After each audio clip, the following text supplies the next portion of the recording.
এজন্য মাইক ব্যবস্থায় ত্রুটি হয়েছে।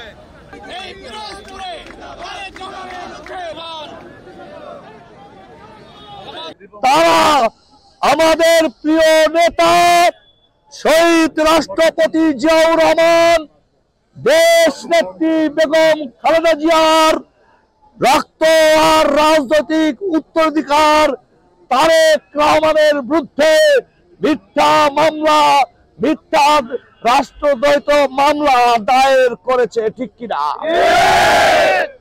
5 তারিখে সিপাই, এদেশের সাধারণ জনগণ, ছাত্র, রাজনৈতিক কর্মী সকলের মিলিত প্রচেষ্টায় দীর্ঘ 16টি বছর তারেক রহমানের নেতৃত্বে যে আন্দোলনের আমরা সূচনা করেছি, সেই শেখ হাসিনা পালিয়ে যেতে বাধ্য হয়েছে।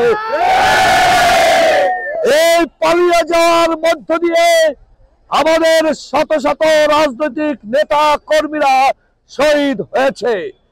ওই কয়দিনে 2000-এরও বেশি রাজনৈতিক নেতা কর্মী এবং সাধারণ মানুষ শহীদ হয়েছে, ঠিক কিনা?